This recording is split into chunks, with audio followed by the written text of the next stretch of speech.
Welcome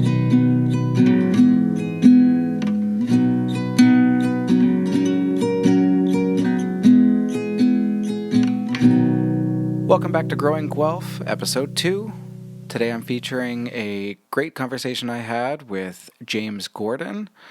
If you're looking for a more thorough introduction to the podcast to understand what I'm doing, be sure to check out the introduction to Episode 1. The topic also comes up during this conversation, a conversation I am eager to get to, so I'll keep this introduction short. James Gordon has been a powerful voice in the folk music world for decades, using his platform to address social justice, heritage, and environmental issues. Beyond his music, James has been a dedicated community advocate and has served on Guelph City Council.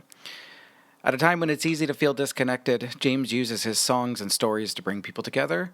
Today, we're going to talk about his journey, his deep roots in Guelph, and his passion for building community through art and activism.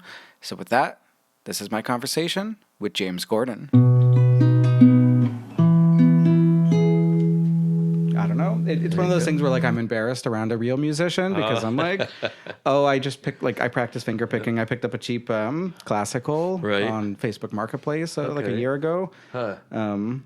But yeah, I don't seem to have the dedication to sit down and properly learn a song. But you'll get there. Yeah. Well, I guess that's I'll do an introduction separate to this where I'll have introduced you to the audience so we can kind of hop right in. Why don't you tell me a little bit about your background? How did you get into music? I've been involved in music all my life, although I didn't have that musical a family.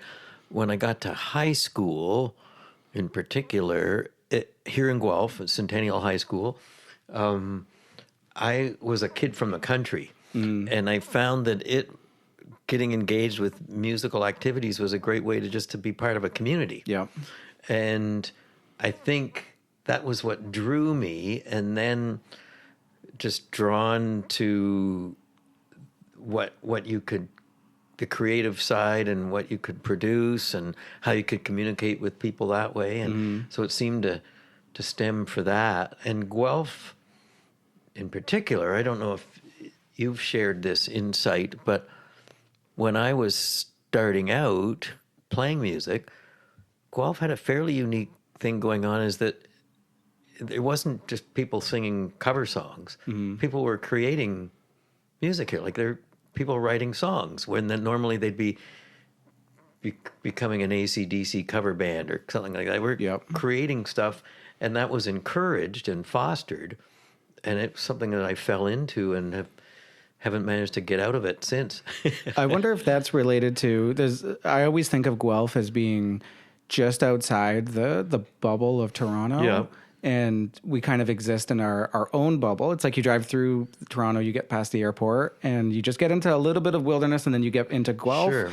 And it's like that uniqueness, and I think we're happy to not be included in the wider GTA bubble. And I'd agree. It gives people like a bit more of a sense of like, this is a city unto itself. We have a downtown. We have something that it means to be from Guelph, which maybe you can't say for every, I wouldn't say the city's like Toronto's a big place, and every sub-city within it has its own culture. But it does tend to get swallowed up by the bigger idea of Toronto. Yeah. Well, I think that's a really good point, that geographically, we just escaped the pure bedroom community syndrome. Yep. So we're far enough away that we have our own identity in Toronto. We still have commuters that go back and forth every day. But because we do have that identity, I think there's always been an effort to make sure that we're nurturing that identity and creating something of our own. And it takes me traveling to other places when people say, "Oh, you're from Guelph," and then see what their impressions are. And first thing, if people say, "Oh, you're from Guelph," so that's where there's all the music and all those festivals, and we have this reputation for it. They also say, "Hey, you're wearing Bluntstones. You must be from Guelph." But I think, since that's what people think of us, it's also one of the reasons I got into politics in Guelph too. Was we have this reputation as being leaders in the arts and in the environment. However, it's not, if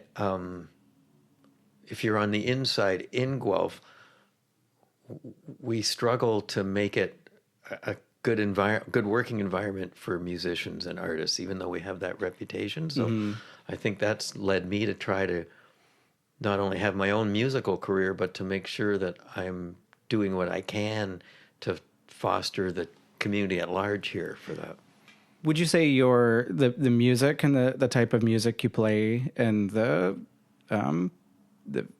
personal stories and messages that you share through that music had a direct through line into being interested in city politics? And for sure. Actually, because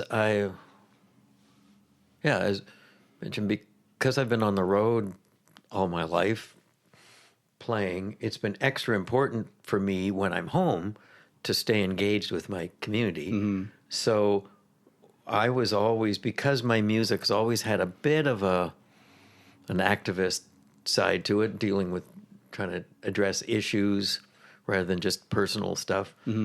I was always asked, okay, James, can you sing at this rally, or can you support this candidate by singing some songs? And then after a while, standing in front of City Hall holding up a placard, I thought, well, I wonder what it'd be like on the inside there. So it seemed like a natural progression.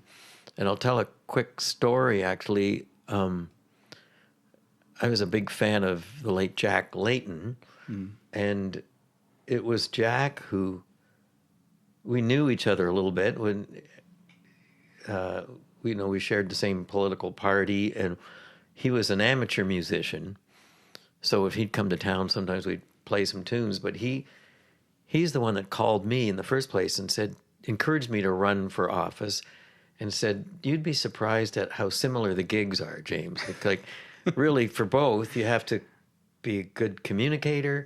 You have to be a good listener.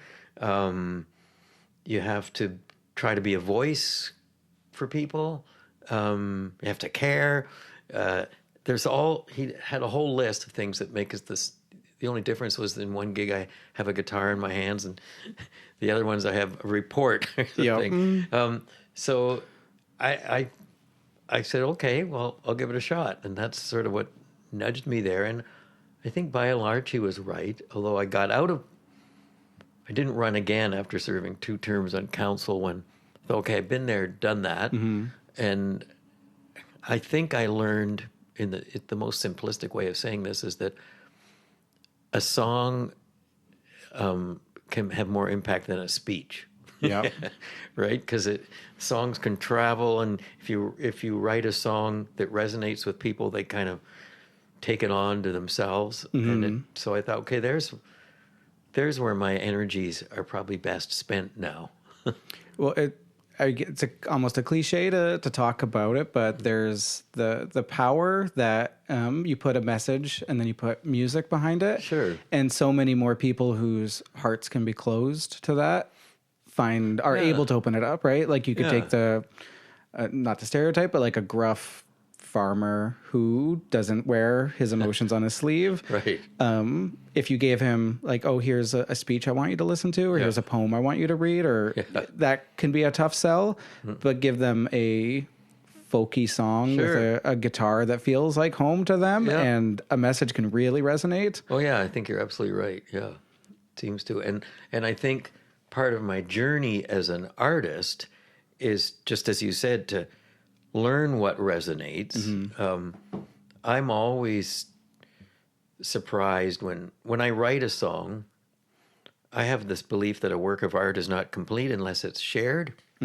So if I just wanted to be a guitar wanker in my basement, I'd be perfectly happy. And yet if you want to create something, you need that feedback, how you share it. And I'm always surprised if I write a song and get up on stage and sing it for the first time and say, sometimes you can see it just lands right away. Yep. And other times people going, well, and so that's my learning. Okay, well, what is it about that one that resonated? And maybe those are tools that I should keep using.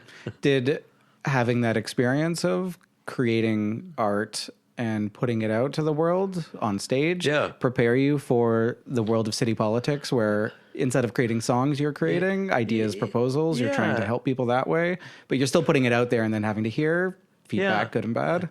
In fact, I've been thinking about it more, that I think my music became more political, but I think my politics became more musical in a way. And what I mean by that is, as a creator, I made an effort to make sure that what I was developing as a politician was a creative exercise too. Otherwise, it wouldn't be interesting to me, one thing. So using that creative side to try to be innovative and kind of on the cutting edge of the decision-making process, I think really helped, made me a bit of a radical sometimes, but it seemed like those same tools you're learning, so it did prep me for it. So I wanted to talk a little bit about Hillside Music Festival. Yeah. I understand you were a co-founder of Hillside. So I have plans to speak to Kate Johnston, Hillside's current executive director, in an upcoming episode of this podcast. What does the legacy of Hillside mean to you as an artist and a resident of Guelph? And if I told you Hillside was still occurring 20 years from now in 2044, what would your hopes be for what that festival looks like? Well, at the beginning, I was the first artistic director, but it was a model that I've used many times since, which is making sure that any community activity is really collaborative and shared leadership models. So we had a team that was created at the beginning, and our vision then was to make sure that we were doing two things. We were showcasing Guelph artists that might not normally have a vehicle for sharing their music. So we weren't looking for bar bands. We were looking for that, tapping into what I mentioned earlier, that Guelph is a hotbed for original music. But we were also looking for a way to showcase artists from all over the world that Guelph audiences might not get to share. And at the same time, my goal was to make sure that in programming, a Guelph artist could hold his or her own on the stage with an international artist too. Right. Like it was to show that, hey, we got something going on here, we can do it. And I think that vision has held. Guelph is known, again, when I say you travel and people say, oh, you're from Guelph, they'll say Hillside sometimes. Hey, that's where that cool festival is. But I think looking to the future, it has, just like the city of Guelph, Hillside has developed its own personality, its own character. And if I can identify what that is, it's a little bit less commercial than some of the festivals. Yeah. And it's also so I guess the reason for that is very grassroots.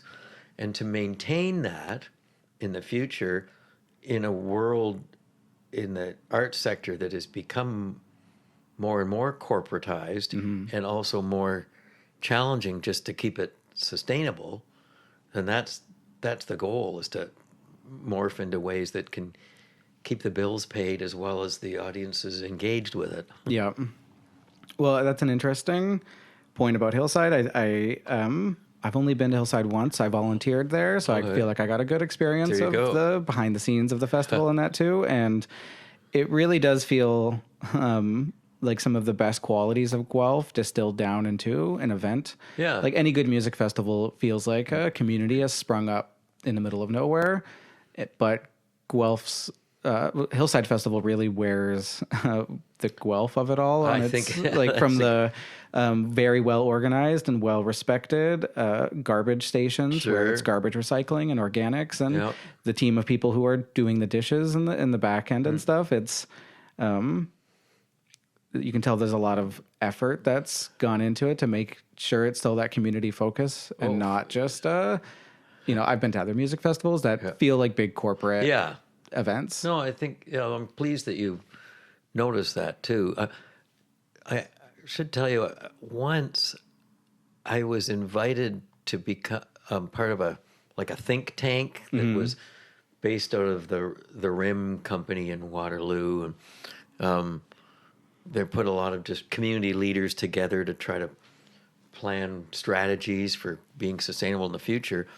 And one of the exercises, and they didn't know that I had that association with Hillside, they said, how could we make what gets created for a weekend at Hillside last all year? Which was a really interesting exercise. And I ended up, a couple of years ago, I put out a novel, and the novel's final chapters are actually set at a festival that is strangely like the Hillside Festival, and just looking for festivals can be a microcosm of creating and sustaining community, bringing hope and joy where there was just despair and other things. So I really think that festival model can be emulated and expanded on. Yeah, Hillside State of Mind. Yeah, a place. Sure. So I guess that relates to my next question in terms of as both an artist and a city councillor, how do you see the arts contributing to building community within Guelph? Yeah. Well, to get a bit political about it, the arts have really benefited our city a lot. It's part of our identity. However, when I was on council, it was really frustrating. I sort of figured, okay, I'm running for office. One of my goals is to promote our cultural activities in the city. Every year, without fail, anything cultural just dropped to the bottom of the budget. Yeah. Right? And there are tons of statistics which I used to spout nonstop, which, you've probably heard these, for every dollar you invest in the arts, you can get 6 or 7 back as to what it contributes to the community. Even just using Hillside as an example, like people come and stay in the hotels, they go to the restaurants, they contribute to the economy of the community. But we tend to forget that when it comes to actual government support for culture. Yeah. So in Guelph, we're behind in the activity that artists are creating versus the support that we give in an infrastructure way within the city. It's like a lot of people have trouble really squaring that return on investment when it comes to dollars, because it feels like in the arts it kind of goes through a bit of a nebulous, harder to track. Like you put $1 in and they say, well, where did that dollar go? And they say, well, it went into the pocket of a musician who could pay their rent that month. But then the community, the event, the space that really funded is bigger, sometimes a little bit less tangible than, other necessary improvements, like an improved road in an industrial spot or something. But that's a really good point. Like if you fixed a pothole, that's an investment and you can see it. But if you put some money in the pocket of an artist, where do you see that? It's a little more abstract, eh? Well, I guess you could look at it as the cultural potholes of a city where, like music venues that used to exist. And it's a little easier to just say, like, well, if there was money in that, it would be fixed. But when we see a pothole, we say the city should fix this because we see it as that community space that we all rely on, even if it's just a road to not like blow your tire out. But there is a real need in cities to have venues, to have spaces, to have communities that come out, to have a downtown that feels safe for people. And like I lived in Toronto for many years. Downtown Guelph doesn't scare me, but I know from people who come from small towns and people who just the state of the city can be alarming for people and can be scary. Sure. In your experience, how long have you lived in Guelph? 55 years. Okay. So you've had a chance to see probably the city at highs and lows, ups and downs through economy changing. Yeah.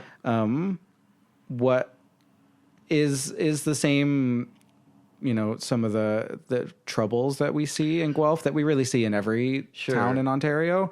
Is it something that Guelph as a community can tackle? Do we have to do what we can to tackle what we can while still thinking bigger about it and thinking on a more national, maybe even global scale? Or Right. Well, the issues you're seeing, like it sounds like you're referring to, coming downtown and seeing lots of homeless people and people struggling.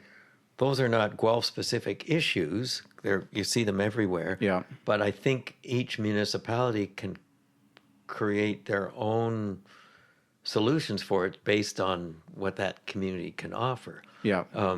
And I think what I see, having lived here so long, the main thing that's happened from a socioeconomic standpoint is that we have a 1% in Guelph too. We have some really wealthy people. We have some big corporations, and we've lost that middle class or that middle ground. There's a real us and them sort of thing. Yeah. And if you're struggling and you're living below the line, if you're underhoused or unhoused, there has been, to me, an upsetting lack of respect and a lack of understanding that those folks aren't doing something wrong. It's the system that put them there, and there's something inherently wrong with that system. So any system that we try to fix can have a local way to do it, I think. Yeah. Yeah, I think that's, it's a big, challenging topic, and I think it speaks to some of the anxieties that people have about the modern age. And I talked about this in the first episode a little bit, so I hope it's not going to be too much of a repeating pattern for my listeners. But I really wanted to start this podcast because I feel like we're losing a little bit of our grasp and our touch on what's happening locally. Sure. With social media and the internet and things like that, it's so easy to share big global stories to get your attention on a bigger, wider thing. And it's not that those things aren't important. It's not that we shouldn't care about them. It's just that we have to acknowledge that as people, the impact you can have on a local level is night and day difference between sharing a post of something happening far away. And that's not, still share that post, but also think about how we're devoting our time. We used to have a local newspaper. Yeah. We don't have a local newspaper. We used to have local reporters. We still have some local reporters doing doing really great work, but not to that same degree. And it feels like everyone's attention is just, everyone's attention is so high in terms of like a mile high view that it's easy to sort of lose some of the optimism and hope when you're looking at that versus if you're focused on a more grounded level, an individual isn't going to solve the housing crisis, but they might be able to provide a little bit of relief for someone who's a neighbor, or they might be able to volunteer some of their time towards a cause. Sure. Well, and that's, like, as a politician and as an artist, I think I have a similar viewpoint that people won't be activated or motivated unless they think that their voice matters. And their voice does matter, but it's, without the newspapers, without the traditional means of communication, people lose track of that. Or they also see more autocratic governments taking shape and go, well, who cares what I have to say? Yeah. But we're doomed unless we can turn that around and think, yes, I have something to say, and here's how I'm going to say it, and here's where I'm going to say it, and it can be important. Otherwise, what's the point? Well, maybe can you speak to a little bit about how you, growing up in Guelph, originally found or formed or fostered a community around your music? Yeah, I think from a musical standpoint, Guelph hasn't changed much in the decades that I've been involved in it, in that there was always more musicians than venues. So a lot of musicians, and it's turned around a little bit now, but I know a lot of musicians that lived here because it was affordable. Yeah. And maybe they came from Toronto, but the rent was good. There was some resources, like there's some good music stores and some practice spaces. And I think people learned, if they have few resources, this was a nurturing community where everyone would support each other. And then, so that started to develop a scene here. But it's fairly unique in that a lot of the professional musicians that I know make this their home, but you don't see them play here that often. We're still lacking in those regular venues. Right. But I think that's what got us going in the first place. And now I see a reverse trend. I see Guelph musicians moving to Toronto because it's actually cheaper. You can get a crappy apartment in Toronto a little cheaper than a crappy Guelph apartment. Yeah. That's fair. There's more supply. Yeah. And I feel like Hamilton often gets that kind of reputation as well as a place for artists. And maybe that's changed in the last 5 years. But well, actually, Hamilton's a fantastic model.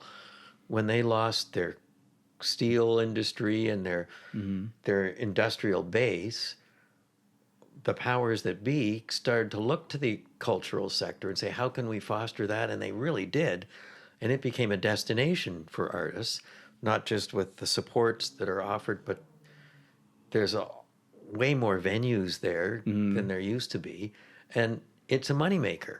So they can be the poster boy for, hey, pay some attention to the cultural sector and you get a big payoff. I guess it's always good to have cities to want to emulate in that way. And it sounds like your take on Guelph is that it's a really good place for if you're small and starting out, but there's not necessarily, if you want to say like a middle class musician, it's a little bit harder. Like you said, the people, they're here, but they live here and then they go play shows elsewhere. That's right. That's tricky though for a city. Like a small venue is easy to open up. How do you foster a mid-sized venue? That's right. It's very tricky. But I think it's funny. You made me think of the geographical advantage that we have.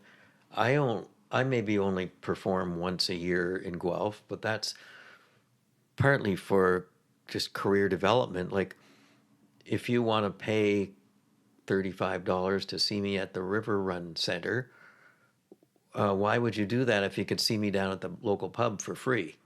So you have to sort of look to what's sustainable for you to present, but also for me, like I can be in Chicago or New York or Ottawa or Montreal in one day's drive from here. So it's really well, and usually to all those places, I don't have to go through the mess of Toronto too. Yeah. So it's really well situated for a touring artist, strangely enough. And I guess in the modern age of recording tech and the internet, it's a little bit easier to be to call someplace like Guelph home and still record and do all of the behind the scenes things. I think so. You have a song, Frobisher Bay. It's been widely covered. Can you share what you think or what that song means to you and why you think it's resonated with so many people? Well, it is probably my most covered song.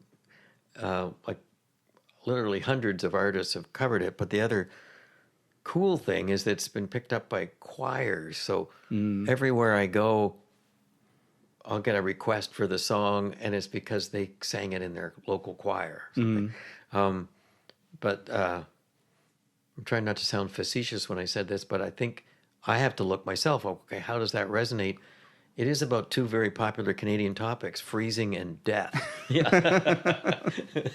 But I think if I can try to attribute its success to something, it is a successful model for me as a writer that, going back to something I said to you earlier, that I tried to create a compelling story. So if there's a story involved with the song, people are listening for what's going to happen, then they become engaged, and then they can also try to relate their own experience as a Canadian. Because it does get cold here, and does get dangerous in the winter. So I think that was a sign that maybe I'm on the right track with that kind of material, and it's material that a lot of people aren't doing these days too. So it gave me a little bit of an angle with the sort of the historical perspective. In talking to you, I get an overall sense that you're an optimistic person. In your songs, I was listening to, you have an album, it's a 2024 album that I was listening to, and there's an interesting mix of songs that communicate anxiety and despair for the way the world is, and then it'll be counterbalanced by a song that has like optimism at its heart. How do you think, as an artist and as if we're trying to build community, how do you go about walking the narrow path of like not being so alarmist, or you want to speak to your anxieties and fears, but you don't want to cultivate a dark cloud about you either. So it's fascinating that you're asking this question, because just 2 hours ago I gave an online class to an environmental history class in the University of Wisconsin. Okay.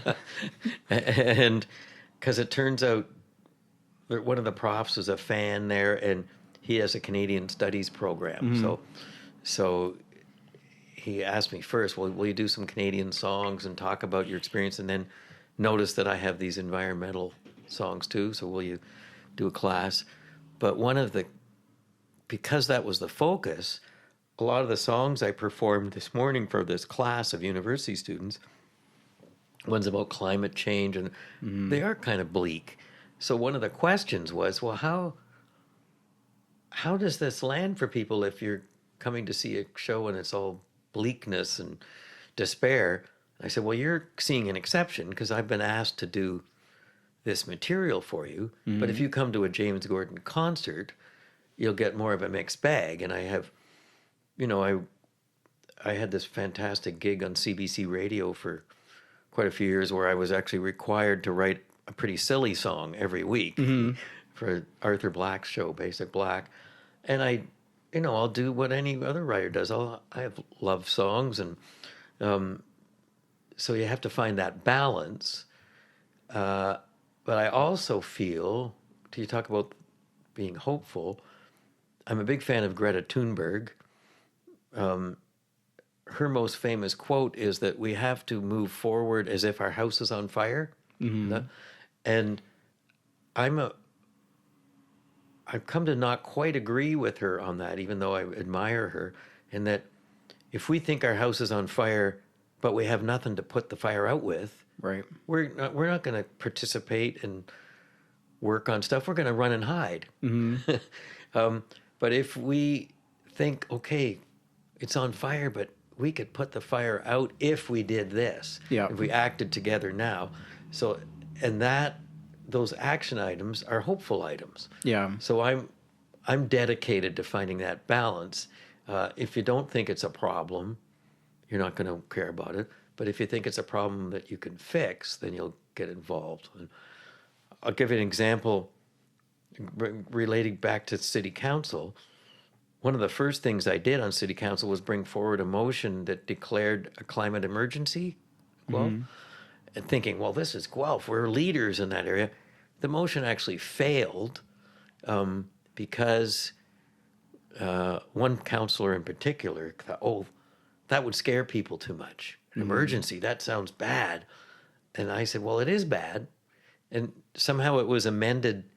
He thought the language of a crisis was less alarming. So we have a motion now that in Guelph we have a climate crisis, not a...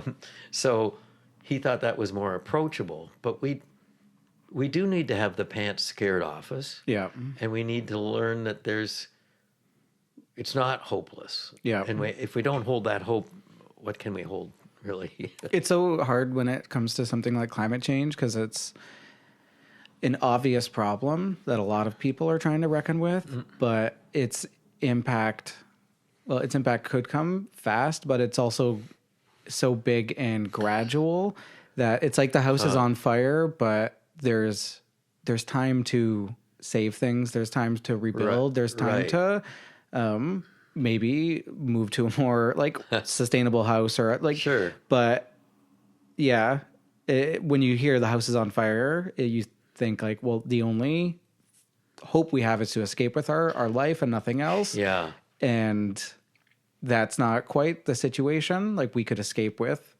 maybe everything intact. Sure. But Well, it's yeah. You've hinted at something too that I've been learning that I have a song called How, which is just a simple question is these are challenging times. How do we live our lives in a way that will be rewarding for us and still keep the planet sustainable? But if you think there isn't anything we can do, you'll just crawl under your rock again. But I think the how is asking a question. So if we start to work together to find out the how, okay, how are we going to do this? And what I've been learning is a lot of people get turned off or will vote against climate change or environmental initiatives because it looks like it's a big sacrifice for what they're used to. Like maybe I can't drive this gas guzzling car anymore. What am I going to do? Because that's what I've always done. Yeah. So I think flipping the equation around, saying, hey, living a more healthy lifestyle with a lower footprint can actually save you money. It can make you thrive more. And it's not a sacrifice, it's an opportunity. You can shift things up. But too often I see people go, oh man, I'm not giving that up, so screw that.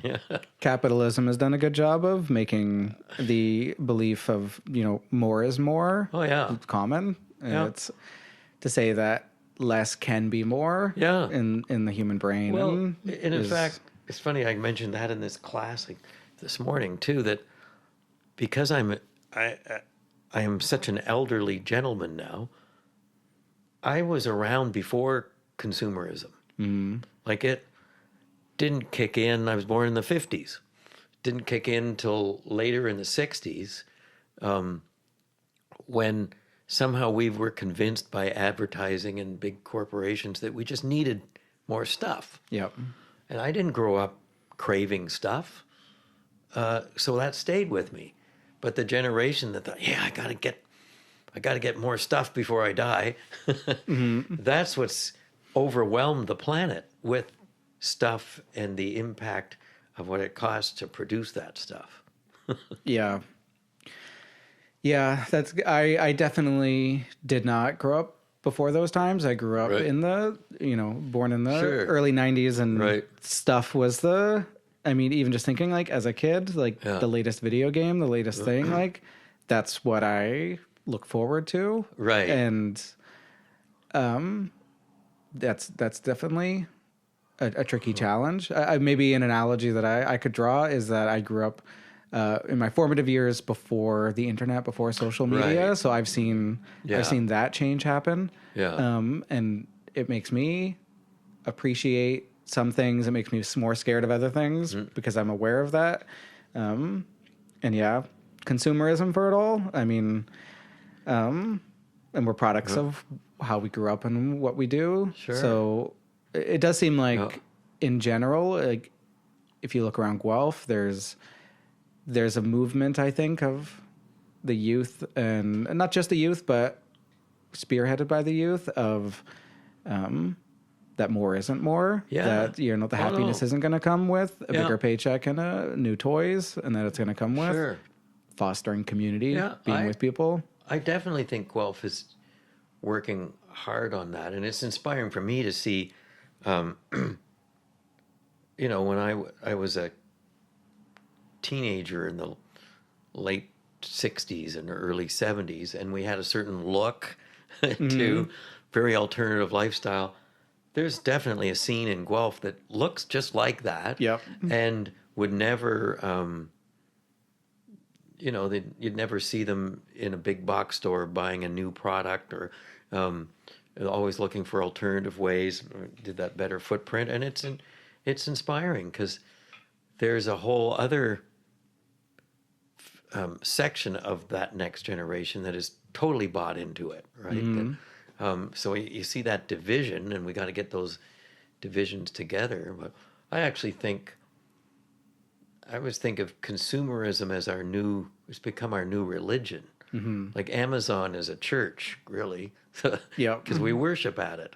Well, it's a new religion, but in a lot of ways lacking in that community. Yeah. And Yeah. Well, but I think that's key, what you said, that even in running for office and knocking on doors, I can tell there's parts of Guelph, particularly in the south end, where they're mostly commuters, and they live in what they call snout houses. You know what I mean by that? Where no. the houses that have the prominent feature is the garage door stuck out the front. So I can tell, looking at these houses, okay, they don't have a corner store. They don't have a place they can walk to. It's because they get in their car every day and drive to Mississauga or Toronto. So this is where they've chosen to live because of the cost of it, not because they're investing in a community. And then you see other places where people know their neighbors, and they nurture one another. And we just had our second annual. I started this little festival in Guelph called Praise the Ward, and I think I went to that. Oh, did you? Maybe not. Was it in the first year in 2023? Yeah. So I live in the ward here in Guelph, and I've noticed when I moved there that it had a really enhanced sense of community, which actually started because it was a poorer section of town, and people needed to support each other. So I wanted to celebrate that spirit with this festival, and now I keep hearing feedback from people. Yes, you've really found us a way to show our identity and to expand it and to experience it. So I find a lot of times that generation you're talking about, that maybe you were raised in, it's hard to see that value of community unless you're given the opportunity, right? It's also hard because the real life community is now competing in people's mental headspaces with virtual communities. Right. And I don't think our capacity for community has grown. Like, we're not biologically any different than past generations. So there is going to be a reduced capacity for how much you can give to your local neighborhood if 80% of your time is spent in social media. Right. And not to say social media is bad. It's a good connector point. It's just a tool. Oh, sure. But it's important to say, like, when you're in a community space that's a local thing, you know that there aren't like foreign bots that are making you angry, or that someone isn't just saying there'll still be rabble rousers and people saying stuff to get a rise, but maybe in a little less like completely artificial way that can happen in online spaces, and in tying yourself to digital spaces, video games, just things that do provide a lot, but there is a bit of a hollowness in those communities. Well, for sure. And it's funny, going back to this class that I gave this morning, one of the students asked a question about how the artistic community was affected by COVID. And one of the ways you just put your finger on it, the main way is that we were all starving, because a lot of us make our living on the road, and that was done for a few years. But it changed people's habits in a way that hasn't gone back yet to what you described. Like, the digital world, the online world was a lot safer. So people weren't going out as much. They're staying home. they're watching Netflix instead of going to see concerts. Yeah, and you can curate your own digital world if a song makes you uncomfortable. If you can't, you can fast forward, you can skip, you can go to something else. You don't just have to sit there and say, okay, this song isn't resonating with me, but you still have to experience it. Yeah. Oh yeah, for sure. And so the challenge now, as we're opening up a little bit more, is to find ways to invite people back into community spaces to share music, to share concerts, but also to understand that, like, my biggest challenge, and a lot for songwriters, is that the most common way to share music is on streaming services, that people don't understand that doesn't pay an artist. Yeah. So on Spotify, if you streamed one of my songs and I tell people that, you know what, I just made 0.003 cents. And they usually can't believe it. Yeah. Because we somehow have this belief that a large corporation would be nurturing artists as well as making a profit. But it's not true. So there's a generation now that has an expectation that they'll get their music for free. Yeah. So the re-education is to say, I used to just bitch to people about, don't listen to Spotify, it's killing us. I'm doing much better now because now I say, if that's how you want your music, go ahead, as long as you know that does not support an artist. Yeah. So if you listen through streaming, find other ways to support the artist, even buying their album, even if you don't have a CD player, like buying their T-shirt at the concert.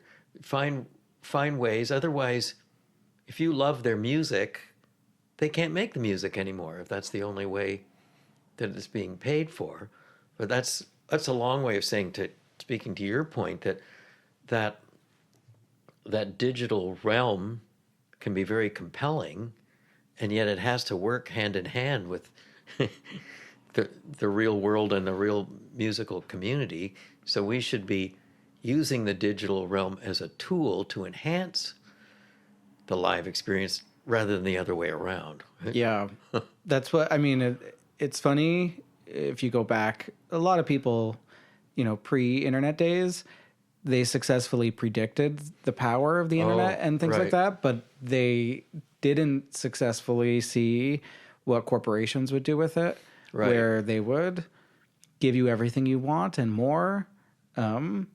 They would take the little bits of profit that do exist, the subscription fee to Spotify, and not share it with the artists. Right. And I know I'm a victim of that mentality. Like, I grew up in a time I would buy CDs once in a while, but the discovery of music for me was always something that was free. Like, the internet gave me more music than I could ever listen to. Yeah. And it was about the curation and the finding. And then once you found a band you liked, maybe you'd buy their albums or you'd go see their shows. But it really changed in my head. Like, well, what does the price of entry look like? And it looks like now we've reached a point where everyone expects to be able to call up your songs at any point, listen to it for free. And then there's a nebulous hope that, like, well, you benefit from that. Yeah. There's exposure, there's something, right? And it's like, well, maybe not in the direct ways. And we are seeing a lot of artist-led platforms. I don't know if you're familiar with something like Patreon. Yeah. And platforms that allow people to say, hey, I've got a couple bucks to give back and to support in a way that like the institutions no longer do. Well, actually, you've pointed towards something that we could probably chat about briefly, but I think Canada and North America, we've lost something in culturally. We don't value our artists like we once did, but there are countries in the world that they do. They're nurtured, and there's a solution. Like, you could listen to my music for free all day long if I was on a guaranteed annual income. Yep. Yeah. So if our artists were supported with that,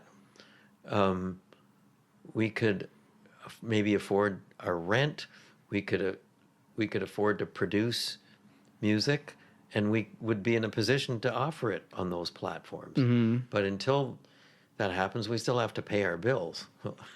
I think artists are the best example of almost an easy to make case for, I'm a proponent of universal basic income. I think with automation and that especially in the last few years, as we've seen with AI, everyone's job is in some ways at risk for something like that. So relying on the way things have been done isn't going to help us through that. Yeah. But it's almost like if you're an artist, you see that as just like, well, I can keep doing what I want to be doing. Right. But if you're a accountant, maybe that's where some of it gums it up, because you'd say like, well, if you gave me thinking from the accountant's point of view, if they say, well, you give me a universal basic income, what am I going to do? Yeah. Yeah. I don't know if the answer, if you look towards our optimistic media, like Star Trek has a future where people, they forge their own path through life because they have everything they need. So you still pursue goals. And that's Gene Roddenberry's like very optimistic way of looking at the future of humanity. And maybe there's a path towards that. But well, I think, unfortunately in Ontario, we had a good basic income test pilot project going on, and Ford killed it. But I think the evidence shows that human beings generally want to contribute to society. So they're not going to sit on their asses if they have that basic income. They're going to use it to make themselves more comfortable, that they can be more creative and more productive and contribute more.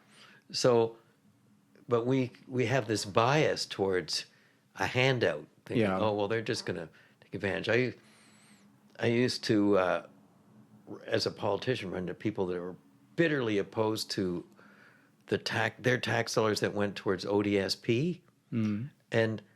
And those guys are just scamming the system and say, okay, if you're on ODSP and you're making $750 a month on it and your rent is $1,400 a month, who's scamming who? Like you're not taking advantage of the system there. You're a victim of the system. And it's that kind of thinking is like compartmentalizing people into their economic output in a way that just feels so alien from our natural roots as humanity of people who live to get, like, no human ever survived in the wilderness on their own. We built a society by working together, fostering the talents that we have, taking care of the people who aren't going to be taken care of. And if you give people that economic freedom and a little bit of the relief of that worry and anxiety, then they probably will create more, and they'll probably create in a more healthy way because they're not going to be, creating even in the sense of a truck driver who, like, they would benefit from universal basic income too, because they still might want to drive a truck, but they're not going to do it to the point of exhaustion. They're not going to do it to the point of ignoring the safety of their truck to make another job. And it's also, it comes up in Guelph quite a bit, where we're discussing our housing emergency here. The way it's related to what we were just talking about, it is way cheaper for societally to invest in getting housing for an unhoused person, giving them the supports they need, than the expense of dealing with them when they end up in the hospital or with their addictions or on the street. That's pricey stuff. So it's actually more efficient and cheaper just to say, here's a little helping hand here. I mean, to draw back to an analogy that we talked about at the beginning of the episode, there's the potholes you can fill, and you could look at it as, well, that's just a pure expense. Drive around the pothole, just avoid the pothole. Like, we don't need to fix that. And if someone drives into it, it's their fault. My car's tires are big enough that they don't need to. My truck drives over the pothole just fine. And it's just a failure to be empathetic. Sure. Well, that's an important word too. Like I don't think in Guelph that we can thrive as a city if our policies are leaving anyone behind. So, like, that's why I've always kid about when it comes to taxation, for instance. I used to get, as a counselor, people saying, I never go to the library, so why would I pay my tax dollars for a library?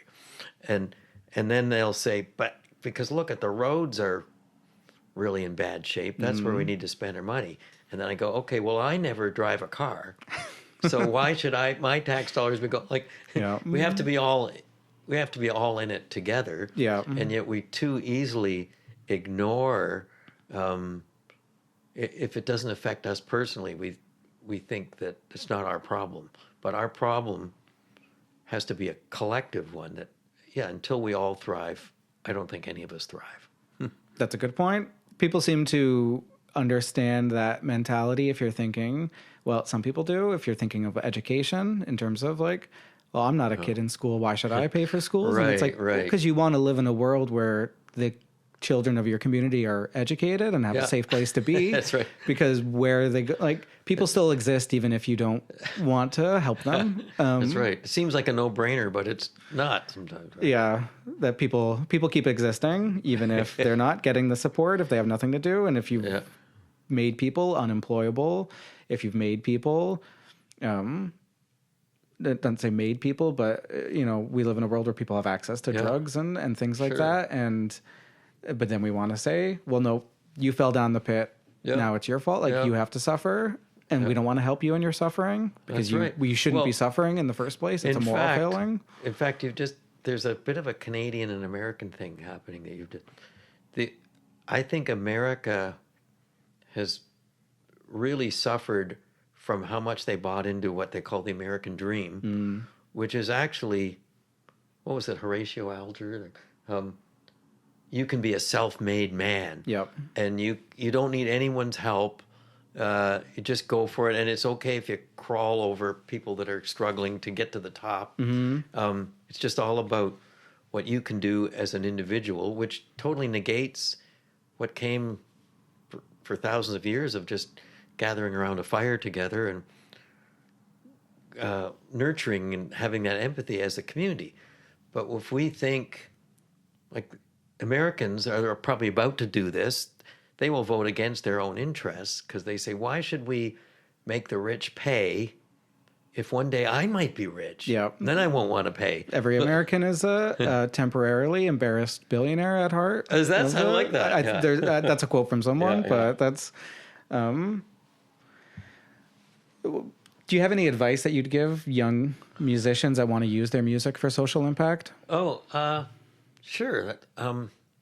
I would say that it's a big responsibility as an artist to take on being the voice of others, a voice for the voiceless. And yet, it can be really rewarding. I'm not sure how financially rewarding it is, but if I sing a song to you, I say I broke my leg, so I wrote how bummed out I am that I broke my leg. You don't care about that song unless you've broken your leg.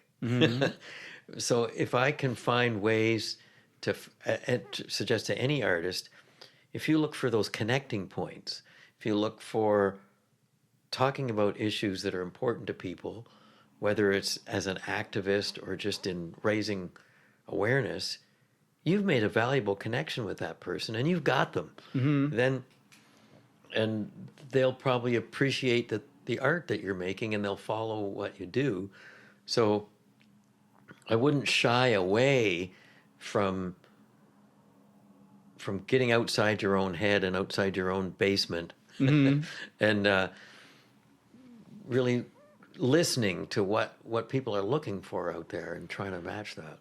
Would you say, like, as a songwriter, that's the stage from writing from your own perspective versus writing from a perspective that still resonates with you? Like in your, I was listening to a song of yours on Spotify. But I was listening to a song of yours that from my memory, it was from the perspective of like a seventh generation farmer. Oh yeah, And okay. they're losing the farm, or Sure. and I don't know if that speaks to you personally, or if that's just an idea that you're Yeah. able to kind of inhabit that character. Well, I think the way I would approach it is if I'm a story collector. So if I read a story about a seventh generation farm family, and I'm drawn to the story will resonate for listeners if I also draw on my own experience that I wasn't raised on a farm, but I was raised in the country, and I travel around the country and I see people struggling with losing their identities that used to be a more agricultural based society. So those can be abstract things, but if you make it a real story about a real person, or the person described in the story comes across as real and identifiable with, you've created something that, that'll get you some mileage. Do you remember that experience as you were developing as a singer-songwriter, from speaking with like directly your own voice and speaking with a character voice? In fact, I think one of the reasons why I started to be a songwriter was I was a musician first, doing cover songs, or my particular angle, I was very interested in traditional music, like traditional Irish and Scottish folk music, things like that. But I would often find myself at a concert in front of a group of people, somehow leaving unsatisfied, going, well, geez, I wish I had a song about that, because it would probably speak to them more than this material that I'm delivering to them. Right. Once I learn who they are. So then okay, James, write a song about that for them.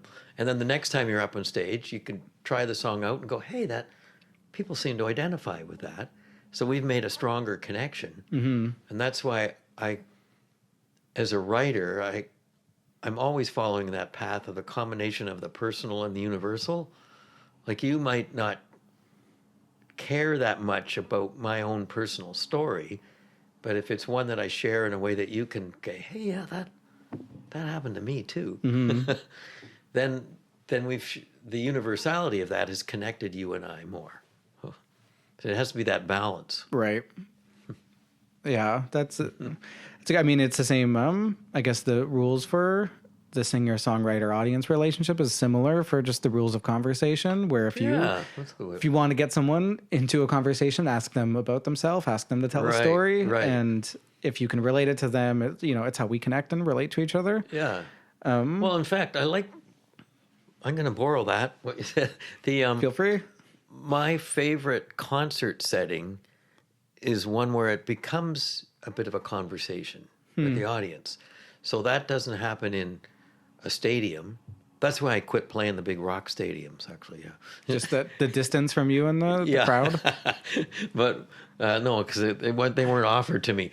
But if I'm in I like about 100 people in an audience, because like somehow during the course of a thing I've looked at them all, and they can feel like they're part of something where they feel safe just chatting to me between songs or whatever, and it becomes if it's a bit like a conversation and not as formal, I think people get more out of it, artists and listeners.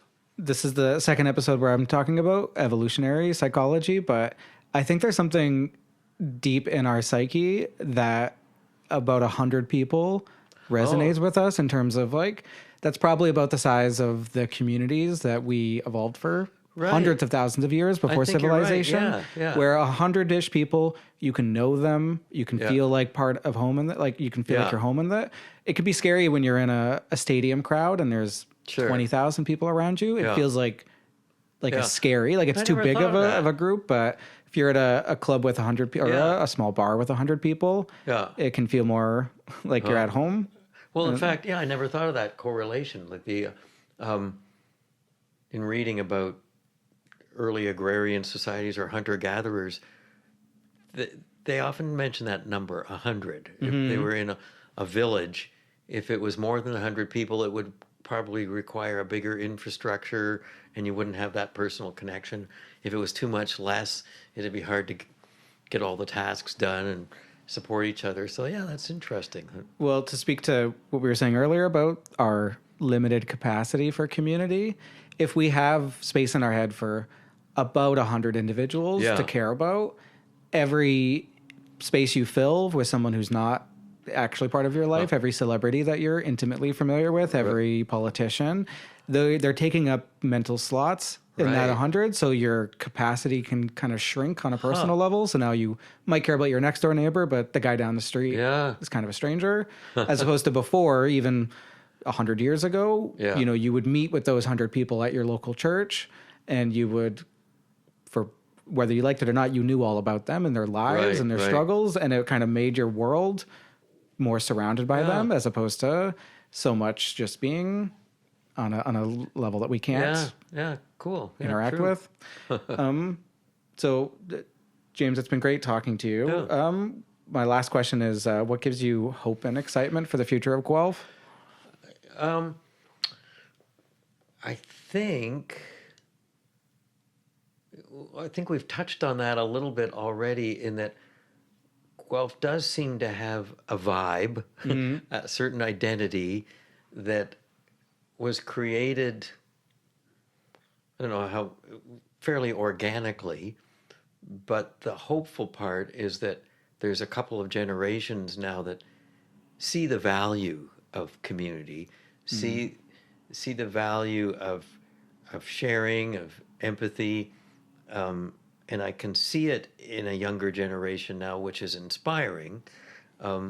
So I think if we can hold on to those concepts and not be too overwhelmed by pressures from outside, we can still grow and create something worthwhile here. Well, I couldn't agree more. I guess lastly, if our listeners want to learn about you, learn about your Yeah. music, see any upcoming shows, where would you direct them? JamesGordon.ca is my website. James Gordon on social media too. I usually keep people apprised. And if you actually were thinking of investing in any of my work, whether musical or I have books out now too, go to jamesgordonmusic.bandcamp, because I think that's kind of a good model based on what we're talking about, where you can stream from there, but you're also providing a little bit of revenue to the artists that put their music on Bandcamp, Yeah. so that they have a better chance of surviving. I know Bandcamp's done a really good job of being that modern space of embracing the digital sharing connectivity while still having the artists' support. Yeah, I think so. And I even like the way you said the word. There's that investment of Sure. investment in your community, and it's not just pay me money for something. It's take some of your money and put it towards the development and the growth of the community. Yeah, for sure. Well, I'll make sure all the links for those are in the show notes. Great. And thanks so much for talking to me today. Thank you. Yeah, you got something good going here. Hope so. All right. Thanks, James. Thanks.